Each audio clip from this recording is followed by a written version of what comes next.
will say this, we're going to have a little press conference. I'm going to have a round table today, just because I miss them so much. I got a little quiz for you guys later on. So that'll be kind of fun, and I'll go to work. You guys can go to work. You know, as far as this weekend goes, it was kind of long, but I think it was important and good for our team. You know, I did what I wanted to do. I thought it was a necessity for a lot of reasons to stay on the road. I did know that I was up for it both ways. As far as, I don't mean you guys, I think you guys understand what I'm trying to do, but public opinion is another opinion. And so that part worked out. We had some good games by some people. We had some good halves. I thought Xavier was the most consistent. I thought, Cassius played, well at times. Aaron, I think, responded really well coming off the bench. And yet I'm still looking for that consistency out of him. Back here tomorrow concerns me. The more I watch Northwestern, and it'll be, I'll try to think who the coach was. Every team is the greatest team in America. I'm not saying that. I think Northwestern is very well coached. I think the Bowie kid adds a lot to that team. He only had 26 against us last time and really hadn't played. And the last two games he played, he just kind of working his way back after, I don't know how long, a month off, 3 weeks off. It's been a while. And so now you're looking at film and you're not seeing him in there. And so that's never a good feeling. Plus, anytime you have a home game against a team you've beaten and has struggled a little bit, it's a trap game. So I'm concerned about that. They're a dangerous team. They played Illinois to the buzzer. They played Maryland to the kind of the buzzer. They had lost a tough game last week in Ohio State. We won the first game by 5, but they've gotten stronger and better since that game. I think we've gotten better. I think we had a better lead than that, but we didn't take care of it at the end. Kopp is averaging 14 points a game in league play and is one of the better young forwards in our league. He's got size, he's got shooting ability. And Bowie is, like I said, scored 26, missed some games, I don't know how many, but has come back and played okay, hasn't shot it as well as 2 games back. I already know the kid can shoot, but he does a bit of everything. He's averaging 12 points, 4 rebounds, 4 assists. He does a lot of things. So, in general, we're in a better place. We're making some progress. Yeah, we lost the game to Indiana. I thought we played a pretty good 25 minutes, just not a good 40 minutes. And in this league, you don't get to play 25 minutes. You don't even get to play 30 minutes. So improvements needed. The league is still all bottled up. I'm going to talk to you at the round table a little bit about scheduling and all the things that have happened and where teams are. And it's amazing right now how many teams, even look at our women, and it's just amazing.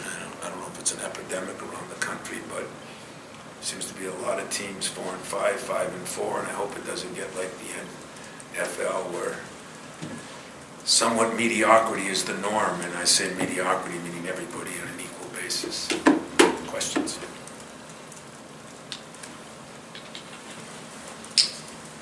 Tom, you kind of hinted a little bit just how tough this stretch was. With the short turnaround coming back and the short week last week, how much is this maybe the tougher part of the schedule? Yeah, I think it is, You figure we played Thursday, Sunday, now we play Wednesday, Saturday, Tuesday. And 1, 2, 3, 4 of those are on the road. 4 of the 6 will be, no. Yeah, no. 2, 3, 4, 4 of the 5 are on the road. And, it is tough. And you see a team like Wisconsin last night led the whole game, led by 12 late, and found a way to lose, but they're playing better, they're shooting better, They had a home game where they made 18 threes.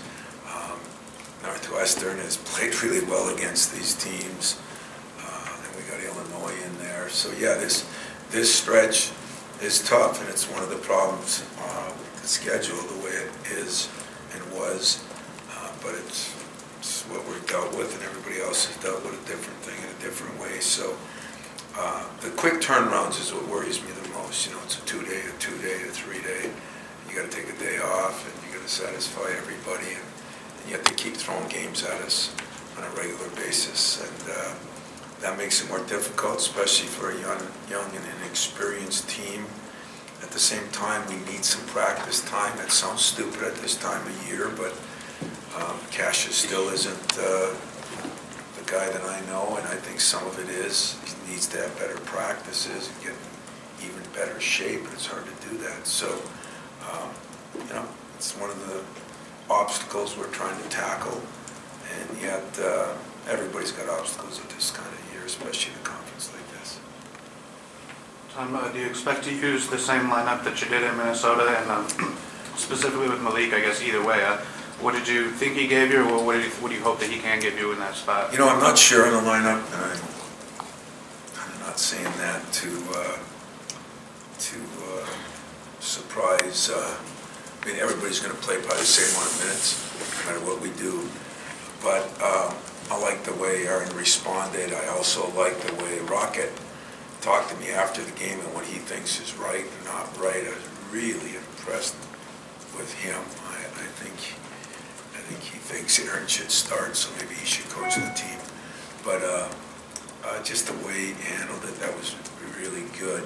As far as the Marcus thing, you know, it's an ongoing dilemma because it's the one spot we have that is, I won't say it's the weakest spot, I'll say it's the most inexperienced spot. You know, not one guy that we're bringing in there has played any minutes. I don't know, Thomas played 6 games last year for so many games. Marcus played 3 a game for 24 games. The other 2 freshmen haven't played at all. So that is a revolving door. We even, for a couple minutes in that game in Minnesota, actually went to a smaller lineup. You know, there's teams doing that right now. Maryland is going tiny. Iowa is going smaller at times. So I still have some options, but you know, it's not like anybody's getting demoted or promoted. It might look like that. I'm a little worried about Marcus starting games out. He seems to, the nervous energy is seen to make him tired faster, and that makes some sense. And Gabe even talks about that with himself, that he gets so wired that he's burning out, you know, kind of. So that was one of the reasons that we looked at Marcus. The other reason is, you know, give him a chance to play against somebody else that maybe they haven't prepared for him. So I could start 4 guys there. That's going to bother some people. It doesn't bother me because I'm going to play 4 guys there. Disappointed that maybe somebody hasn't risen up, but I understand it too. And so, I mean, I'm not going to keep Henny out of the lineup forever. That was not the reason for it. It was not a, here, take your dunce hat and go sit in the corner. It was, Aaron, how can we help you? You think if you watch 4 minutes from the bench, you'll understand. You think this and that. And so, and the one thing I don't do to a fault is my guys know where they are. They know where they are. They know if, you know, if there's nothing that I go in there in the locker room and say, hey, I'm changing the lineup. You know, it's done beforehand. It's talked about beforehand. We'll talk today. Yesterday we didn't practice, which kind of bothers me. But I had to do, you know, sometimes, there's a few times in my life I listened to my players. And just the fatigue factor, and that was something more than a few of them talked about. And they were a few that I had great confidence in. We're trying to get out of a practice. So that's what I did. Speaking of Marcus' starts to games at Indiana, how would you assess how he started that game with a near make on that turnaround, and then he came back with a face-up jumper and added a 3 later on? God, I love you. You know, I didn't think it was possible for a media member to find the positives in the situation. I can jump on both of you guys with it and say, yeah, there was a couple of things that were done well and many things that weren't done as well. What we learned last year when we changed from when Nick got hurt is we learn the value of the things you don't see. You always see the measurables. You know, you see the stats. You can see if a guy rebounds, you can see if a guy makes shots, you can see we don't, is the guy in the right position, is the guy calling out the right thing, is he setting the right screen, is he doing this, he's doing that. And I think Markey starts out okay, but he gets so tired so fast that then he starts not doing those things. Also, the second time he goes in, he's been a little better a lot of times. And so I'm just trying to put him in the right position. You know, it took Morris Peterson 4 years here before he started. You know, it's not always a negative. It was interesting talking to him after that game when we got back that night, just sitting down talking for a while. You wonder why I hate the social media. Hate the social media. It's because these poor kids, they're embarrassed about what people say and do, you know, and it affects them. And it took a while to say, no, I'm not listening to other people. It's my fault because I'm listening to myself while he's getting his information from other people. I mean, I've seen people, I mean, again, I'm not on it, but I get coaches that are on it, and they bring me stuff once in a while, and what people say about some of these guys, and I mean, people got to be so ignorant and scared what they say about some of these guys. I mean, and I'm sure they say it about me, but a little bit of experience, a little bit older, a little bit more ability to take it, get paid to take it. They don't. And so I'm trying to keep the heat on them that I want to place on them, keep the heat off them that everybody else wants to, and figure out what's best for him. Because if I get Marcus best, I'm going to benefit. And that's the bottom line. So don't let it worry you whether he starts, he doesn't start. Now, if all of a sudden, no, he didn't play the second half. That was the first time he played less than 13, 14 minutes. That was earned. Okay, that was earned. He knows it. I know it. And that's it. That was a one-time thing. I expect everything to go back to normal as far as the minutes he plays. Or more. Tom, you mentioned a moment ago having 4 guys who could play your 4 position for you. I'm just curious, they're all competitive. How much of a blessing for a coach is it to have 4 guys that if they're not the one, they're not going to sit around and pout and waste their minutes when they get in? That's a pretty good point. You know, it's not like, I mean, Marcus probably does a little bit, but it's not like anybody thinks they should be playing, you know. That's when there's problems in the locker room, or there's problems, you know. I'm better than him, you know, I'm better than him. You know, some people are delusional, but for the most part, I don't have any problem with that, you know. Those guys all pull for each other, they get along together. It's, you know, it's like Rocket. I mean, I was really impressed. I started him early in the year, and he got hurt. My game plan was to bring Gabe off the bench because not knowing whether he's better or worse than had nothing to do with it. I just thought it would give us a lift. So I thought about going back to that, and after talking to him, you know, I think I know where I'm going to go with the lineup. Again, no big secret, but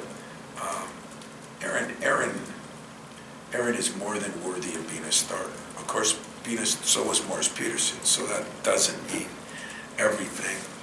But Aaron,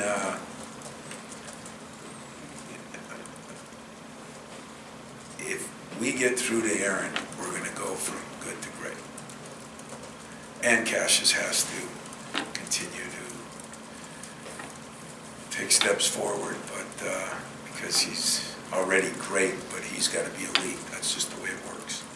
And but you know, you learn something about somebody when he's down and out. So I guess for a better choice of words, you bench a guy. I had my reasons. They weren't all that, but you do. And the way he practiced the day before, and the way he got points with me. No sulking, no this, no that. Kind of understanding. I wasn't total understanding because I didn't even understand. Just trying to push buttons. And so I love the way he responded.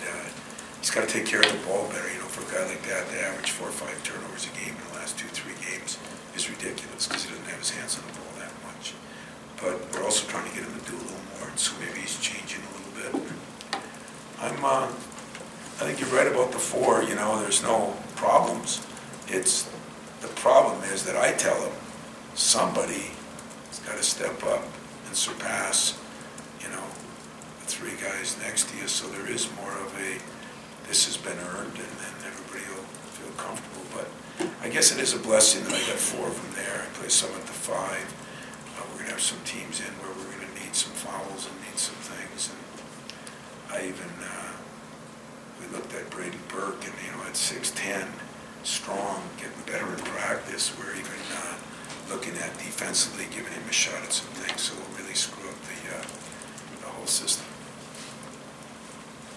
When Cassius and Foster are in the lineup together sometimes, ideally, what do you want to see from your offense when they're in there? What they do, it gives me another knockdown shooter. And my staff is encouraging me to play them both together a little bit more than I have. I think that's merited and earned. I think Cassius enjoys having Foster in there because he's sometimes can get off the point a little bit and maybe come off some picks. Where the problems come in is defensively a little bit with two smaller guards. But, people do that. And people got to guard us too. So you may see a little bit more of that. You might even see Aaron or Gabe at the foursome if I don't get what I want out of the guys. And, to some people it'll seem like, you're tinkering with your lineup late in the year. Just remember last year, focus back, around this time we were moving some people around, sometimes by injury, but some things worked out, and then we got Nick back, and then we finished even stronger. So I'm not panicking over it. It'd be a little smoother for me if everything went right, and Foster needs a little bit more time, in fairness. Trying to get Cassius going to him, trying to get him in even better and better shape. I think some of the reasons he's wearing down is I still don't think he sleeps very good, and that's one. And when you don't practice as good, your conditioning doesn't get as good. So those are things I'm going to battle, but you know what? I like where we are a hell of a lot more than other people. My question is kind of about playing combinations too. You mentioned you went smaller yesterday or Sunday for a stretch. It looked like you went big against Indiana with Malik out on the corner. How many combinations kind of are there, and how much tinkering can you kind of do? Well, more tinkering than I'd like to do at this time. We did play Malik at the three a little bit at Indiana. It was because they had Smith at the three, and we felt like if we didn't have Gabe in there, it was, we went smaller there. When we played Rocket at the wing, he would really post up people. And so we dummied down our package a little bit. We had a little offensive package for Malik. And that can happen a couple times. I don't think we'll get a steady diet of that, but it can happen. I think we can go small. I think we can go big, and I think we can go in between, which we do a lot. And so we have some versatility. It's not all proven, and it's all young versatility, but we do have some versatility that I think as the year goes, usually halfway through the Big Ten, the freshmen become sophomores a little bit more. So I think we're going to gain a little experience and confidence if they're playing on a regular basis, even if it's, not if it's 3 minutes, but if it's 10, 12, 15 minutes, I think that'll benefit us. I still love the togetherness of the team. I do not feel the connectiveness of the team. And what I mean by that is togetherness means they all get along. Connectiveness, that's such a word. Every word's a word in the UP, so I don't have to worry. But it means that everybody's moving together, and everybody moving together means everybody's on the same page as far as knowing what to do. Getting along is only part of the battle. Being connected is a big part of the battle, and that's what we're trying to strive for. Is Marcus going to be a good off-the-ball defender? Because we need that. Xavier makes up for 9 people. It's Cassius. Don't want him to revert back.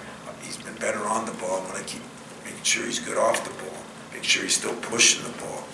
We're not getting up as many shots. Some of it was turnovers. Some of it was not pushing it quite as good. So trying to still put it all together, and we'll see what happens this week. After the game on Sunday, talking to Rocket about being back in the starting lineup, he said that's not the goal. The goal is to be a significant contributor and ultimately a winner. Are you pleasantly surprised with his assimilation into the culture of your program, Tom?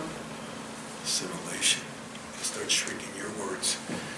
I really am. You know what? I was impressed after the game, and I was impressed yesterday because he's saying some things that I think people would be surprised that he's saying. And as I said, you know, he just, I don't know if many people told him, you can't do this, you can't, you know, it's all new, it's foreign territory. And yet, fights it for a minute, but he understands it. He has a pretty good understanding of things. And you know what I do love? The same thing I loved with Mateen back in the day, or Travis, or you know, Kalen, or, you know, I love his competitiveness, Keith Appling, his competitive toughness. And so that, he's a true Spartan, and as he gets the other things, it's going to get better. But he's in a good place, and I give Gabe and Aaron, you know, Aaron could assault, and I mean, he was his biggest fan. And I think that told Rocket something. And so yeah, I'd have to admit I am, but it sure is a nothing but a positive right now, to be honest with you. 25 years in, the last 2 years, you've had so many moving parts. Where does this, I guess, segment of your coaching career rank, and how do you, I guess, keep it fresh with having to make those changes on the fly? Well, I'm disappointed that 25 years in, it's going to where it's going. You know, I told you guys the transfer thing. I heard a couple things today that if they happen, it'll blow me away. Maybe the transfer stuff, not here, but places. And, you know, I'll never agree with the people that think it's the right thing, because I think if all of us, whether it be Matt or Mex, or whether it be you guys, or Audrey and her new job, I think if you're not all in, you know, you're half out. And if you're half out, you can't be great in something that takes greatness to be successful. So I just think that, you know, the minute a guy doesn't play, there's probably, I mean, I can only imagine how many schools called Marcus. I can only imagine. You know, don't know, didn't hear anything. Of course, it wouldn't be the school, because that's taboo. So it would be the 13 other people around the school that have some, I can only imagine. And so that puts doubt in your mind, you know, that thing about get mad, get better, you know, go to work. That lacks. And so I hate that about my profession. I really do. I think, you know, I really like the kid from Minnesota, Carr. And you know what? He wasn't happy where he's at. I had no problem with that. He went there, he sat a year, he got better, he worked on his game, he did this, he did that. I mean, I told you Joey Hauser was going to be a lot better player, you know. I told Marcus Bingham the other day if he would have redshirted his freshman year and worked on nothing but the weight room and his academics, I think he'd have been better. Because there's so much pressure on these guys. But this is, you know, as I move forward, this is what I've signed up for now.